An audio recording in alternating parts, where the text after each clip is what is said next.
Welcome, Crusader fans, to another edition of the Valpo Coaches Show, presented by the South Shore Convention and Visitors Authority. I'm Aaron Levitt. Here today joining me, women's soccer head coach John Marovich. John, thanks for having me, Aaron. Yeah, thanks for being here. Your regular season got underway last weekend here at home. Of course, summer finally hit right when the season got underway after a nice, cool, mild summer. A couple hot games, but a couple learning experiences for your crew. And can you just talk a little bit about last weekend, the 2-1 loss to Belmont in the season opener, and then the scoreless draw on Sunday with IUPUI?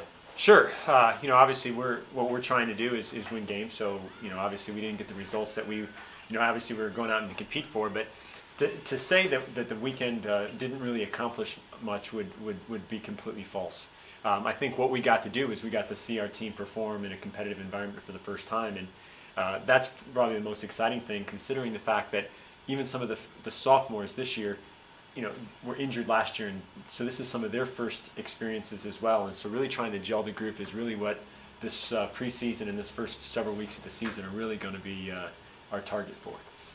A big question coming into the year, obviously, the tradition of great goalkeeping here at Valpo. Kristen Mansky was a senior last year, closed out a tremendous career. You have Sydney Galvez-Daly starting in net for the first time. She was here last year, did not play at all with Mansky in net for every game. Came out on Sunday with the shutout, earned the draw against IUPUI, ended up getting named Horizon League Defensive Player of the Week, the only league goalie to post a shutout in the opening weekend. Can you talk a bit about the challenges you face when you go from having a goalkeeper like Kristen Mansky, who's been a stalwart back there for 4 years, and then everyone having to adjust to a new person in goal? It's probably the adjustment is the biggest thing. When we've been through this now a couple of times, from Erin Murray to Melly Cabral to Kristen Mansky, now just to Sydney Galvez-Daly. There's always an adjustment period for the players as they're trying to get used to that new player behind them. But at the end of the day, Sid gets a shutout on Sunday, which is the only shutout for a keeper in the league. And she's just going to continue that tradition of really pushing forward and trying to make her mark as the next goalkeeper here at Valparaiso University. So I give her a lot of credit, because obviously I think probably more so than any of the other goalkeepers that have had to go through this transition, she probably comes in with the most pressure because of what Kristen has done in her career, and she just has to focus on being Sid and not being Kristen Mansky, and really kind of cutting the cloth the way that she should do it, and not the way any of the other goalkeepers have done it. And at the end of the day, it's really a team effort when it comes to shutouts as well. So it's just getting the whole group to gel is going to make that transition as smooth as possible. You mentioned it being a team effort defensively. Also want to point out that the Crusaders, the best goals against average in the league opening weekend. So strong defensive team over the last few years. Hopefully that continues into the coming games. But looking right in front of Sid, Grace Rogers, a freshman, starting at center back. You have so many pieces back from last year. I believe 19 returnees, so many of your starters back. What have you seen from Grace Rogers that makes her your choice there at center back, such a critical position as a freshman coming in? Grace she's a great kid, and she comes in and she's got a real workman-like attitude towards everything. But really what separates her from, I think, a lot of defensive players is she has just a nice ability to anticipate when to go and step in and tackle, when to get across an attacking player's body to win the ball. She just has a good feel for that type of defending. And so we just decided, like, we're gonna put her in there, but we have players around her that have had some experiences. She just doesn't have the pressure of having to be that player in the back. She can just be a solid center back next to, whether it's Erica or Shelby O'Schlager. You have Jenny Fastbinder back there. So that experience that's around her will help her kind of fit into that defensive system that we're working on. But again, you put a freshman back there, there is going to be a growth period for her and for our entire team. But that's something that is going to pay off in the conference season, and maybe not so much in the first weekend.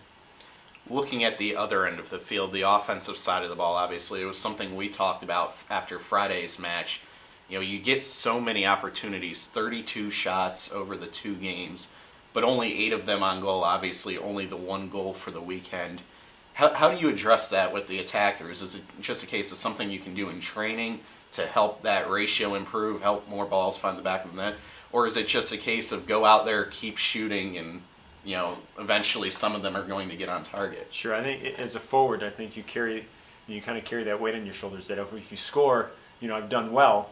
If I don't score, I've done terrible. And I think that's a confidence issue that any attacking player is going to go through. And so what we've got to do is maintain that ability to keep getting those shots and keep working on their confidence. So yeah, it's functional training in the attacking third for the forwards, bending balls to the back post when you're dribbling across the top of the box.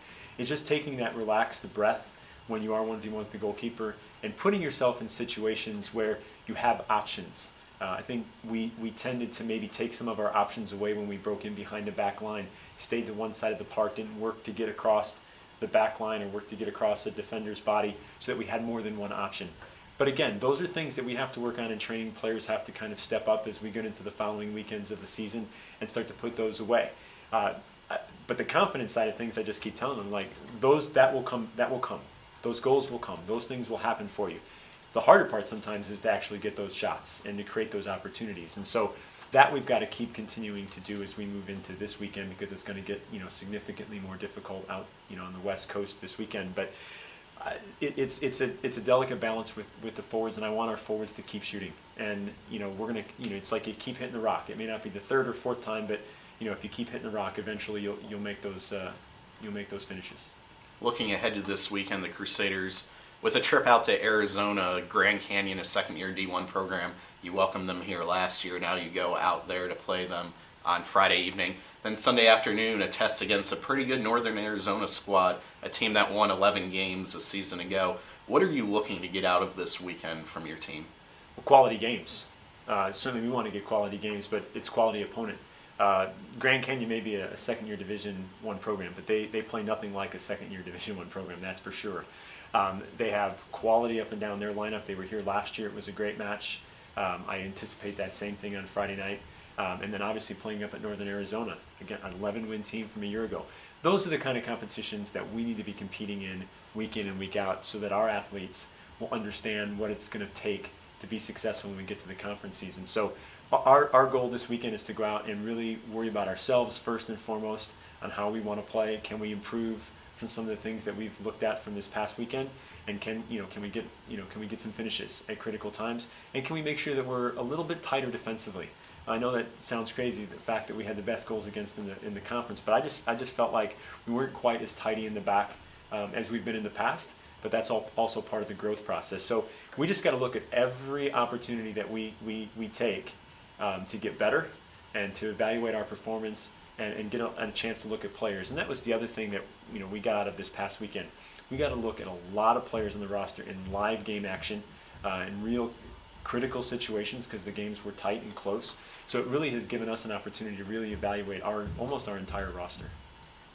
Grand Canyon Friday night for the Crusaders, and then Northern Arizona Sunday afternoon. Both those matches will have live stats available through ValpoAthletics.com. For all your Valpo women's soccer news, follow at Valpo WSO on Twitter, like Valpo Women's Soccer on Facebook. And for all things Valpo Athletics, like Valpo Athletics on Facebook, follow at Valpo Athletics on Twitter. Coach Marovich, thank you for joining me today. Safe travels out to Arizona, and good luck this weekend. Thank you, appreciate it. This has been the Valpo Coaches Show, presented by South Shore. I'm Aaron Levitt. Until next time, go Crusaders.